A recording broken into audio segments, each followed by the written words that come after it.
definitely figuring Hey, out the technology. Hi. it works. You look great. How are you? Thank you. Pretty good. Doing this conversation uncaffeinated, so we'll see how it goes. Girl, it's all good. It's like the day here. I still feel like I'm in the twilight zone because I'm like I traveled Yeah. for 24 hours. I missed my third flight. Oh So my I'm just God. like, oh. And then we had to take the train. So it's just like I traveled for like a total of like 24 hours. So Yeah, I think I'm I so saw your excited for that. stories. I was like, Yeah. dang, Monique, the commitment. Oh man, it was intense because like I mean I'm pleased that some people are still like everyone's wearing a face mask. Mm. But some people were wearing face shields and I was like that was totally me. So You yeah, know, who cares how you look in a pandemic? You know what I'm saying? exactly. Because at the end of this thing, we just need to survive. Oh yeah, Yeah. totally. I actually saw somebody like a family wearing hazmat suits while I was at the Oh airport, my God. and I'm That's like, hilarious. yeah, I was like, how did they get through security? Because I'm sure you had to like take everything off, but Right. Yeah, yeah, yeah. Maybe they have the TSA pre-check. I'll be right. Yeah. Gotta plan ahead. Well, anyways, thank you so much for joining. Thank you, Yeah. everyone, for joining this afternoon or good morning, wherever you are in the world. I'm live here in the UK right now. I'm live with Kimberly. Where are you based currently? Because I know you're traveling a bit too. So, yeah, fun story. I'm in New York City right now. Okay, So, nice. yep, just here for a week, kind of like taking care of some things Hmm. for Joseph's brother. Joseph's my partner. Hmm. He's moving out of his apartment, so I came up to like help him out. But Oh, mostly staying inside because everything is closed for obvious yeah. reason, and it's super, super hot. Yeah, yeah. It's Yeah. actually rainy here. I don't know if you could see it, but it was just like super Oh, cloudy yeah. today. So I'm just like, I feel like it's Yeah. winter again. Mm. Got my coat Wouldn't on. be My mom's like, surprised, 2020, anything can happen. oh, totally. I know, Yep. right? Anyways, I'm super excited about this live. I know that we've been Yeah. friends for, gosh, how many years now? It's been a long time. Six, seven, six, Yeah, six. Yes. crazy. Um, Anyways, thank you again, everyone, for joining me for another High Achieving Hustlers every Tuesdays and Thursdays. I'm always looking to add value to all of you young professionals and young entrepreneurs out there. But I'm super excited about today's guest. I wanted to take a different approach and feature someone that's actually turned down some high-paying jobs in the past and had to make some tough choices. But when we look at overall like career success, and I'd love to introduce you all to the lovely Kimberly. So Kimberly Ta is a digital marketer by profession. She's worked with big CPG brands, including Bastille, Nair, Arm& and Hammer, and Trojan, and more recently has found herself in the entertainment tech space, previously at TodayTix Yep. and TodayTix. currently Crunchyroll.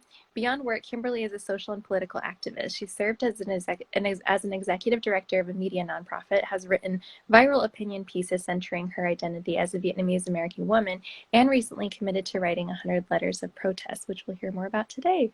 So thank you again, Kimberly. Yeah. Thanks for having me. I love this series. I love everything that you're doing. So I'm honored to be featured and happy to share anything that anyone's curious about.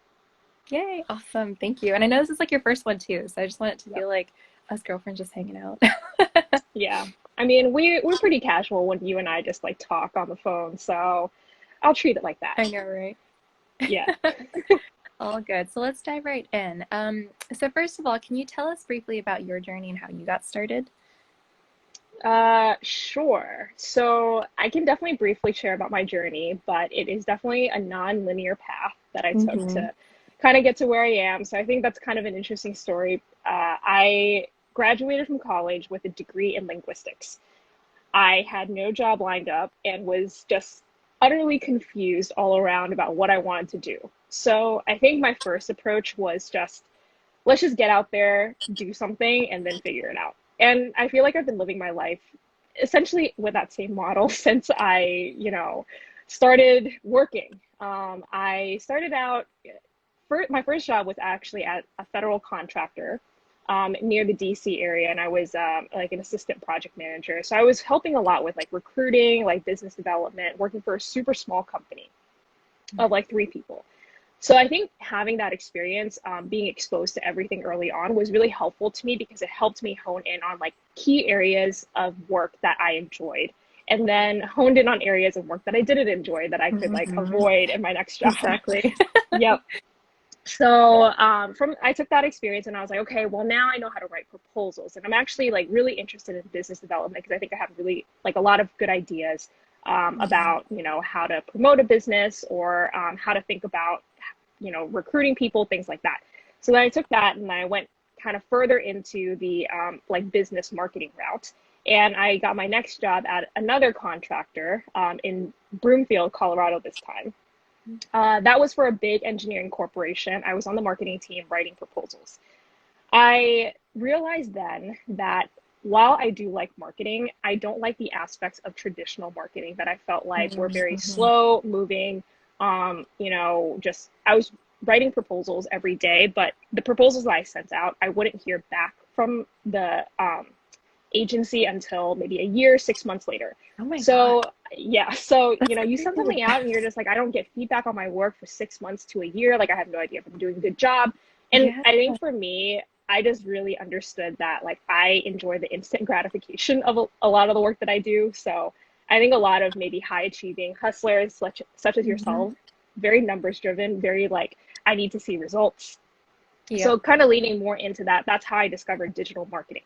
So discovered digital marketing about 5 years ago now, and that's kind of the route that I've been continuing on since then. So all the brands that I work for, you mentioned, I worked for like Nair, like Arm& and Hammer, Trojan. Hmm. Trojan, super interesting brand that I Yeah. was an SEM manager on. And then more recently came into entertainment tech, like you mentioned. So I really enjoy working for startup companies. And I think entertainment is an area of media that I've always found myself kind of gravitating towards. So Hmm. you and I, worked together at Project Ava, volunteered together at Project Ava. Project Ava is a media nonprofit Hmm. that Monique and I were both a part of.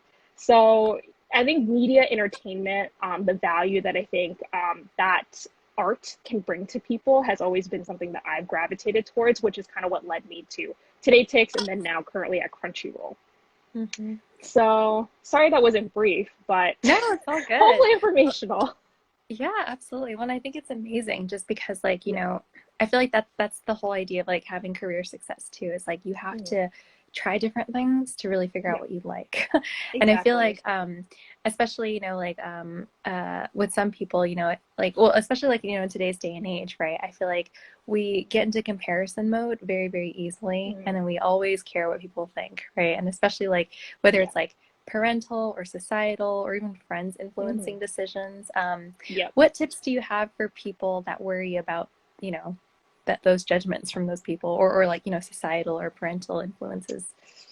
Yes. You know, I would be completely dishonest if I didn't say that I was also, influenced by Hmm. a lot of those pressures and conversations at times. Where I think an interesting story that I can kind of share is in my last round of applying to jobs and interviewing. The reason that I came to Crunchyroll is because I am an anime fan, and it's Hmm. something that I've always loved since childhood. Like I think there have been signs throughout like my upbringing, throughout my childhood that have led me to where I am today. But at that time that I was applying to jobs and interviewing, I was also in the final rounds of talking to Airbnb.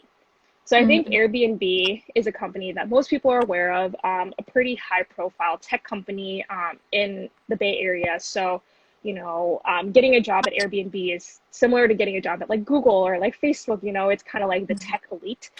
So I did end up getting an offer from Airbnb and Crunchyroll at the same time. So I was really, you know, struggling with that decision Yeah. and trying to figure out, okay, well, like which company do I go with? Because Airbnb would look great on my resume. Like people recognize the company. I could unlock like this like level of prestige or status that maybe I wouldn't have with Crunchyroll, which is more of a niche service. Hmm. So really had to like take a whole week thinking through all of Yeah. that, going back and forth, like trying to figure out, okay, well, yeah, what do I really want? And then at the end of the day, the offer, like kind of laying both offers on the table, taking out all of the other considerations, just thinking about like the opportunity itself and then where I think I would be most happy. I did decide to turn down Airbnb and go with Crunchyroll. And I think that's a choice that maybe not a lot of people would make in my position. And if they're concerned about a lot of pressures like societally, parentally, you know, from their friends. But luckily, I do have really good friends who know me really well. And I think having conversations with them and talking to them about it helped me come to the conclusion that like Crunchyroll was the right place for me, just because of everything that I was interested in and where I would be happy. So yeah, so I think tips wise, it is really difficult. But throughout my entire journey, I've always taken stock of how I feel and what I want and what I envision for myself. Mm-hmm. So keying in on kind of your vision and listening to yourself over the voices of others sounds really cliche, but you know, I can't stress how important that is to pay attention to like how you feel. Mm-hmm. So yeah, so I think you know, for me, I've always kind of been the black sheep in the family. Like my family, my parents have always tried to push me, you know, one way or another, like be a doctor, be a lawyer. Mm-hmm. You Yeah. know, I was a pharmacy technician for a little bit in high school, No just to like, way. I had no yeah, idea. yeah, I'm certified to be a pharmacy Wow. technician. Yeah. Um, always pushing me down like the medical route. Mm-hmm. I like considered being an engineer at one point just because of you know everything that society tells you, right? Of the high Yeah. paying careers, of you know things that deem success, and I tried those things, Mm-hmm. you know, but it just didn't work out for me. Like I didn't feel motivated, I didn't feel passionate about it, I didn't feel like I cared, or that was like where my talents lied. Mm-hmm. So yeah, this all comes down to kind of taking stock of yourself and don't force like a square peg into a circle hole, you know. Yes. That's how I was feeling when I was going for those other opportunities, was like I'm really forcing myself to do something Mm-hmm. that I'm not suited for. Yeah. Yeah, I think that's Yeah. such great advice. I'm so glad that you shared that because I always think about it, you know, it's like when you have to like when you find yourself having to convince yourself of a decision, that's when you know that might not be the right decision. Yeah. Yeah, I was like, Totally. oh, you know, like maybe like this, like they have great perks. Like, you know, I was really just trying to run around being like, Mhm. but at the end, I ended up where I was supposed to. So Yeah, thankful. no, Yeah. totally. That's awesome. That's great advice.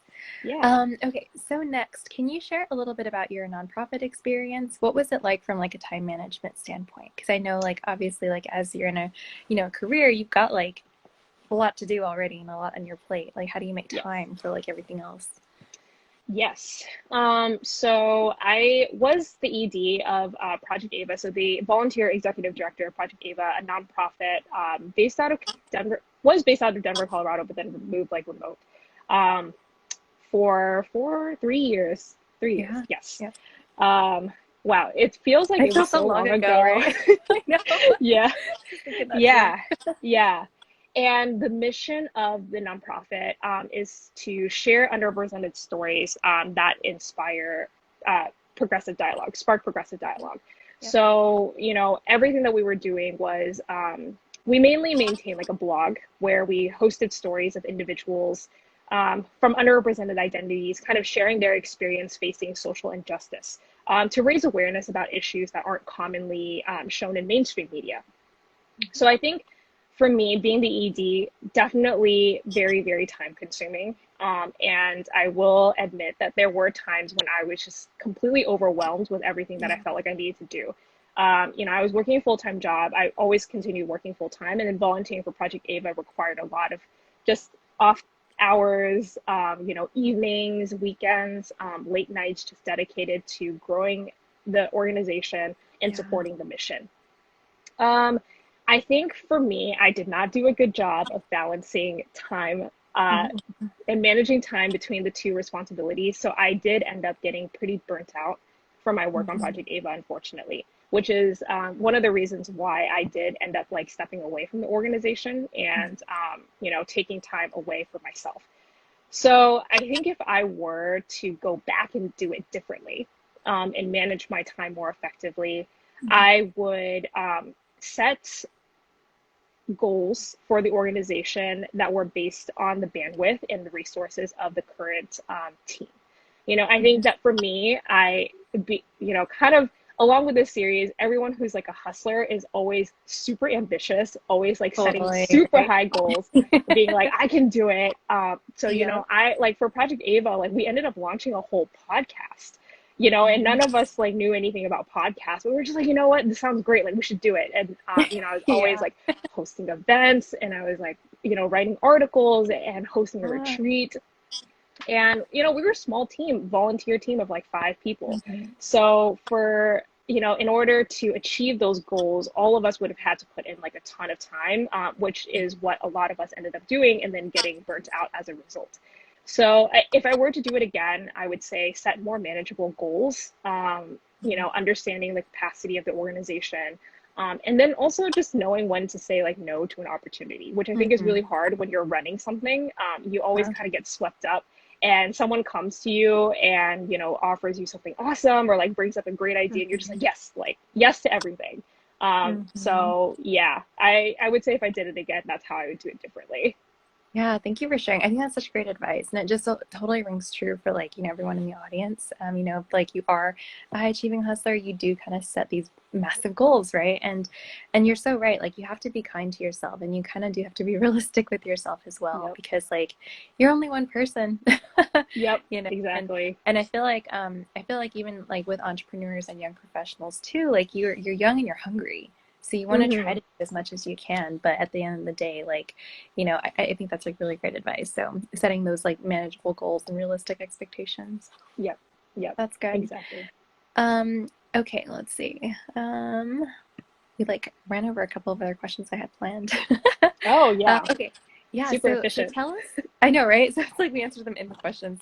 Okay, Yeah. so can you tell us more about like your recent project? What is 100 Letters of Protest all about? Yes. So 100 Letters of Protest is a campaign for police and criminal justice reform. So the concept or the idea around 100 Letters of Protest is to encourage everyone participating to write letters to your elected officials, local as well as national, to demand police reform and police accountability as well as criminal justice reform.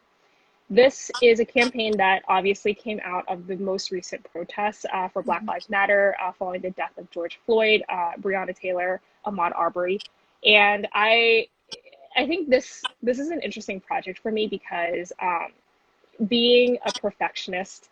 I am constantly like taking so much time to plan out every campaign that I launch or every initiative I'm a part of. Right. However, with the most recent protests, I think I was just feeling at such a loss for action to take and what to do. Yeah.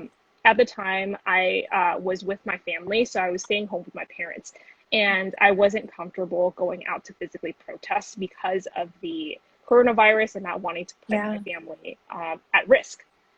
So for me, I was like, okay, well, if I'm not protesting, like, what am I doing? You know, and posting on social media is an action, and I think does raise awareness and start into conversation and dialogue. However, it felt like it didn't go far enough for me. Yeah. So that's kind of where 100 Letters of Protest came from, and this actually just came from, you know, like one night of thinking about it, and basically 2 days later, I was like, I'm gonna launch it. It's not perfect, but I'm gonna Yeah. go live. So definitely has been a learning experience for me. So 100 letters. I am personally committing to write 100 letters to elected officials demanding justice, demanding like reform by the end of 2020. It's definitely an Love ambitious that. goal, and I wanted to set an ambitious goal to kind of just show people how serious of an issue this is for me. So Yeah. kind of in my past life as an activist, as a part of Project Ava, Mhm. as well as just, you know, all the change that we think that we have wanted to see. Like Black Lives Matter has existed for what, like 6 years, six, seven Yeah. years now. And Black people are still being murdered by the police, like still, Mhm. being murdered at disproportionate rates and not being held accountable. Mhm.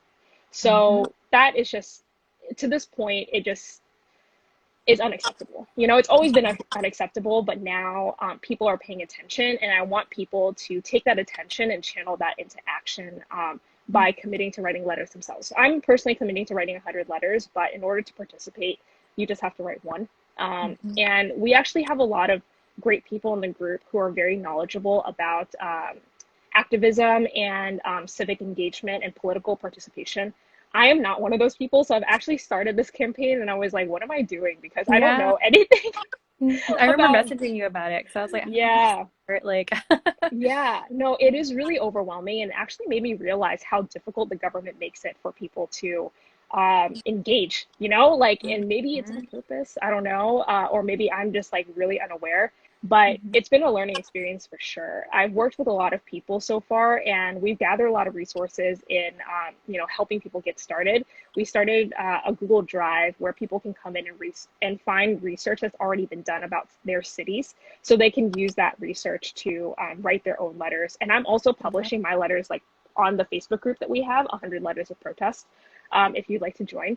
And yeah, so I'm encouraging people to use my letters, use the research that we already gathered to write their own letters. So don't make it hard for yourself. But yeah. Yeah, definitely. No, I love that. And I think it's so inspiring because it shouldn't be like this, right? Like Mm. it's ridiculous that we have to like come to this to like really demand equity for all, you know what I mean? Yep. But Yep. I think this is like such a powerful way to like get involved and it is a way to like, you know, protest in a way where you're not actually having to physically be there. And so like Yep. same with you, right? I was staying with my mom at the time and it was just like, well, can't actually go anywhere. And it was getting Right. quite crazy in Denver too with like some of the Mm. riots that were happening as well. So I'm just like, oh my gosh, like so Yeah. it's like, how what are some other ways that we can step up and take action? So Right. yeah, so I definitely, would agree. I would also challenge people to take this on and make a commitment to at least write one before the end of the year. And I feel like this conversation needs to continue, and we need to Absolutely. continue having this conversation for as long as it takes, right? And Yeah. so yeah, Yep. absolutely. So I'll definitely link all of your details in Yes. here and the details for the group as well. If you guys are catching the replay, you'll be able to catch that in the caption. Okay, so last question. I always love to end these Q&As with action steps. What is one action step you would recommend for some of our viewers today, or if they're catching the replay? One action step. Mhm. Can you be a little As bit it, more specific? yeah. I was going to say, like, as it relates to, career success, or even as it relates to, like taking action as well, with regards to like, the 100 letters of protest, or even just like, making that commitment to write like one letter. Yes. I think from all of my experiences so far and just tying them together Mm-hmm. into, for my career to 100 Letters of Protest is don't be afraid to try something out of your comfort zone. Mm-hmm. I speak about that from my career perspective because going out of my comfort zone, doing something that I didn't expect actually led me to learn more about myself and Mm-hmm. lead me onto the path where I did end up doing something that I do care about and love. So there's that. And then for 100 Letters of Protest, like starting this campaign, like I've just mentioned, I had no idea how to start writing letters, like who my elected officials even Yeah. were, like how to do research on the police budget. And I've learned so much just writing, my letter so far. And I did get a response from. Ah, yikes, you froze. Oh Okay, no, you're wait. back. You're back. Okay, okay. So you I said didn't you were hear saying you. you did get a response. Yes. Yeah, so I did get a response on my letter recently where someone like just called me out on a couple of mistakes that I made, like stating different facts or different things. And I was like, thank you, because I learned from that. And Yeah. yeah, just go out of your comfort zone and don't be afraid to make mistakes because mistakes are learning opportunities. They're not necessarily even mistakes, they're just steps along your journey that will help lead you to Mm-hmm. where you're supposed to be. So yeah, Yeah. that's my one tip. It's easier said than done, but definitely encourage everyone to think Mm-hmm. about taking that leap and trying something that you're not comfortable with. That's awesome. That's like the perfect way to like sum this up too and kind of like bring it all together. Thank you Yeah, so much. I yeah, completely agree. Like, I feel like, you can't be afraid to make mistakes and you can't be afraid to get called out, right? Like, you do yep, have to be uncomfortable. But that's the only way that you can truly grow. And I feel like, if you make a mistake and you don't learn from it, that's when it could really count as a mistake, right?